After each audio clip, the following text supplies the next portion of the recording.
What's up, everybody? It's your boy AD, and that's all day. And I'm here to do the review for Raw on August 15th, 2022.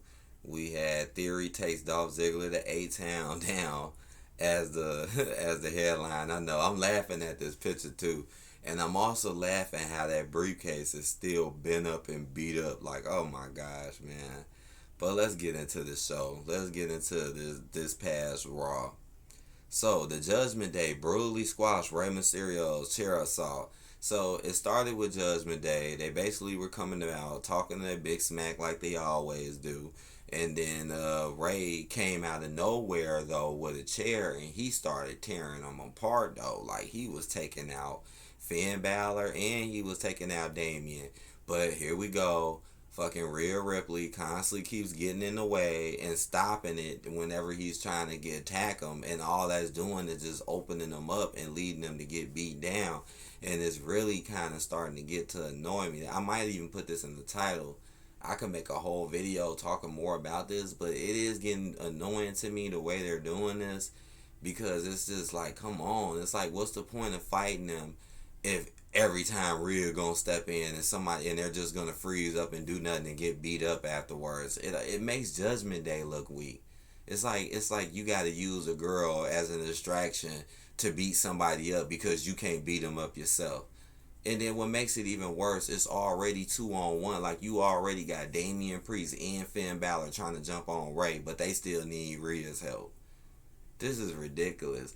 And then what makes it even more worse, here comes Rhea though. She can grab Rey Mysterio and DDT him through a chair and just DDT him like it's cool. But Ray can't never put his hands on her or touch her. But she can just clearly grab him and just DDT him straight into the chair though. That's bogus.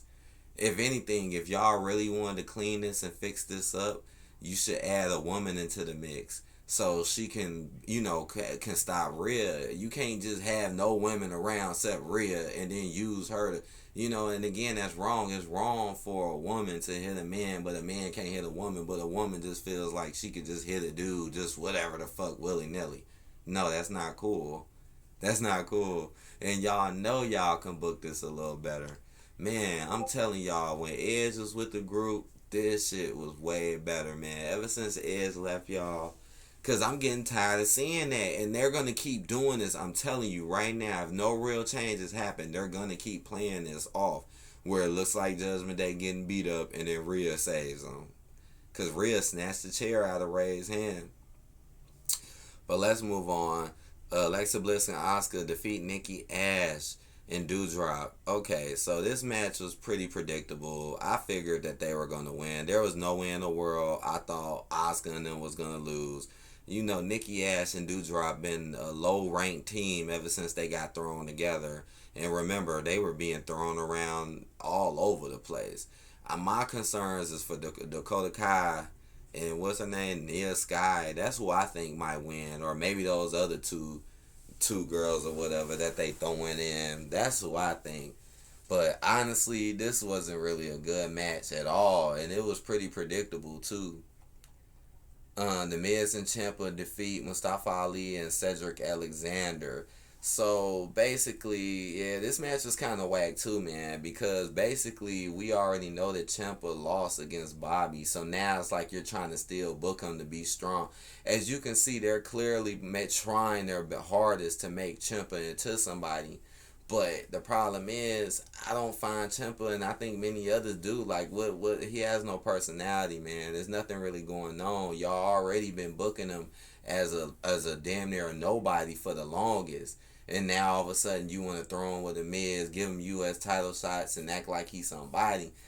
So now you lost the U.S. though. So now you're basically going against jobbers. Yes, Mustafa Ali and Cedric are not jobbers. But, I mean, come on, when it comes to cards, that's low card. Low card to try to make Ciampa look good.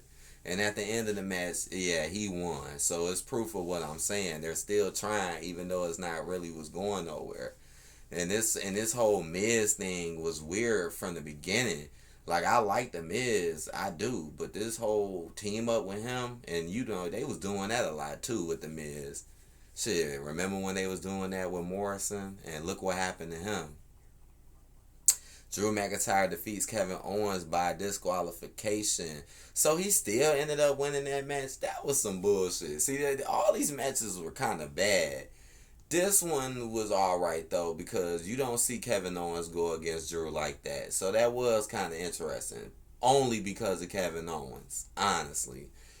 And I knew it, watching this match, I knew it. I'm like, they are not finna let Kevin win this match. Like, that's the bad part to me, is the predictability of it. It's like, obviously Drew is gonna go over. They're not gonna have Drew lose to Kevin, knowing damn well he the next one up against Roman. But at the end, they ended up saving Kevin. They saved Kevin by allowing the Usos to come in and just all of a sudden start beating on Drew. And I find that fucked up, because Kevin ain't got nothing to do with the Usos like that. But Drew still wins thanks to DQ. So apparently I still was right. But Kevin gets saved a little bit because Usos come in and try to jump him and tack him. And even then, it took all three of them to get him down. Like, this Drew McIntyre push is the same old, same old. They make him look like he unstoppable. They make him seem like he could take everybody out. But then next thing you know, he just loses every time it comes to the real deal in the main event. Majority of the time, especially as of lately. It's just weird. Not really that good. Yep. I see there's a lot of pictures for that.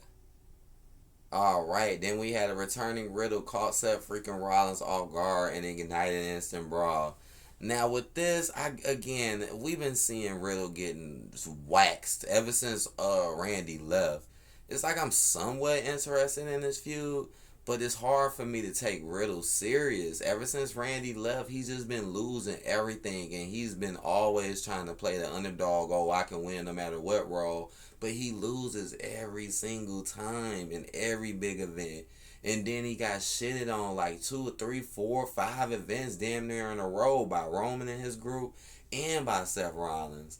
So here we go. Now we supposed to take you seriously again, when you know Seth been staying up in the picture for a while now too. So I don't know. I say the only interesting part about this segment was the fact that he appeared when you didn't think he was going to appear, because the way they were making it look, they made it look like he was backstage and like or like he was gone, like he wasn't going to show up at the arena, but he did. And he started fighting him, and then they fall all the way to the outside of the crowd, and then Seth ended up running out. So that's how that was. So that was decent. It was decent. What else? We coming to the end. Then we got Veer Mahan feasted on BX Keller. Okay, this wasn't good either, because Veer been gone for like 2 or 3 weeks. He already went through the jobber session. What the hell is going on with Raw, with wrestling lately? Something is going on with the WWE, man. I could definitely kind of start to see a change and stuff these past couple weeks. But right, Veer just came back. He's been gone. He had a feud with the Mysterios. He never lost. You were booking him strong like Gunther. He's been gone for weeks. You got him back fighting jobbers again. That's boring. That's boring. Bobby Lashley defeats AJ Styles United States Championship match. Okay, right. So he won the opportunity to go against him. So that wasn't bad to me, having AJ work up to go against Bobby. That was not bad to me at all. And this probably was like the best match on the card of the night. Probably so. And it was a long match. It was a a lot of confusion. You know, you had Mud jumping out. You had the Miz and them come out. It was long. This match was like 30 minutes, man. But it was back and forth, and it was good. It was pretty good. It was good. I actually enjoyed this match. I'm trying to think. Did something else crazy happen during this one? I guess not. Then we had Dakota Kai beat Dana Brooke. This was whack. I mean, I'm telling you, Bayley's new group is kind of whack, man. I'm telling you, it's kind of whack. Like now they're just gonna come out and just start beating everyone. And I've been watching them too. I don't know if they're really that great. I've been kind of watching y'all, and Bayley ain't did nothing since she been back. Still seem a little injured to me, but we'll see. But this was a terrible match. It was very predictable.